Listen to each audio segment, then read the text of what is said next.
Good day, people of the internet. This is Mad Theories. This is the series where I tell you my latest crazy theory, speculation, or idea. And you can help add to this, take it as food for thought, or tell me how I'm completely wrong because I missed one piece of information. Today, I'll be sharing my theories about the Mordrem and what could be the minions of the Elder Dragon Steve, or Bubbles, depending on the name you like. So to start out, we know two kinds of dragon minions, corruptors and producers. We're most familiar with corruptors, Zaitan, Kralkatork, Jormag. The producers are Primordus, and as far as we can speculate, the Deep Sea Dragon, talking about that later, and Mordremoth. The way we can assume Mordrem are created is, first of all, the Sylvari, born from a tree, possibly by other means, but we have no information pointing towards this conclusion. And the minions we first see aren't creatures turned to plants, they are very planty creatures with little to no fleshy components. Before you say Mordrem look like other creatures, destroyers also look like other creatures, but they are just mindless rock and fire that mimic other races or their likeness. So Mordrem are producers.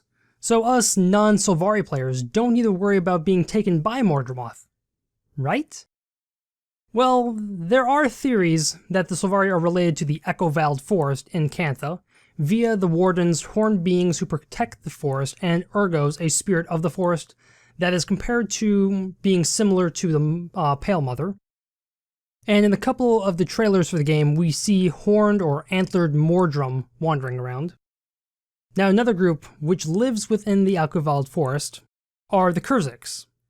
They have a very interesting soldier in their army called the Juggernaut. These were the Kurziks' heavily armored melee constructs. Juggernauts may be relevant because they were made by having a living person go through a ceremony to be imbued into a forever tree, which transfers that person's memories and spirit into a plant construct. If that construct dies, the person's essence gets transferred into another fresh, new construct under the tree that they were imbued with. So, you might be wondering, how would this affect us? So if Mordrem are related to the Echo-Vald Forest, that would mean this binding ritual of living creatures to these constructs would affect us. And since humans did these rituals, what's stopping an Elder Dragon or his minions from doing a more powerful ceremony that made us act against our own will? There's also the matter of when the beta was open, we could do the first chapter of the story, which had an interesting part that I thought was something to note.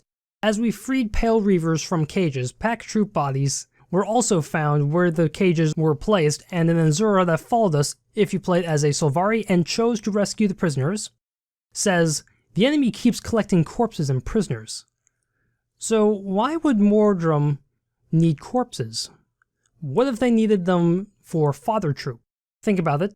A body not being used, what's stopping Mordrem from putting lesser Mordrem in or around these bodies to make small biobombs like risen plague carriers, or use as small numerous creatures that overwhelm players by sheer numbers? And a Mordrem enemy we did encounter in the story instance had these lines as well. Welcome, Father Mordremoth has plans for all of you. There is no escape, Commander. You will all serve the Jungle Dragon. Both of these conversations came up no matter what race we were. Now, shifting our perspective from talking about Mordremoth and Mordrem, we're going to move on to the theory about the Deep Sea Dragon. Now, fair warning about this theory. This is a really crazy theory. So, many of us from Guild Wars 1 know there are several creatures that did not make it to Guild Wars 2. Gargoyles, aloe seeds, whatever those bear weasel things stone summit dwarves ride on. But many creatures did make it 250 years later, and one of the creatures which we see all over Tyria and has so much mystery behind them are the Windriders. Now I know, for anyone who knows their history, you think I must be crazy. Windriders, the minions of the Elder Dragons? Well, that's why it's called Mad Theories. So hear me out. Very basics. Bubbles' power is quoted from the Movement of the Worlds article. In the deepest waters of the sea, another dragon breathed, twisting the waters themselves into tentacled horrors that rose from every lake and river of the land. Now, every Elder Dragon has a different way of acquiring magic and conquering areas. So why couldn't Windriders, which are attracted to magical areas, be scouting or slowly siphoning energy for the dragon? It is hard to tell since we only ever see them patrolling or sitting around an area. But some history about the Wind Riders. Like I said, they're attracted to magical places, the Crystal Desert, the Searing Crystals in Ascalon and the Brand, areas around the Maguma Jungle, and even the Fire Island chain. Now, the earliest information of Wind Riders' existence comes from a quest in the Crystal Desert where we were told that Riders are creatures that were summoned from the mists by a crazy wizard named Sabretha. I think that's how you pronounce it.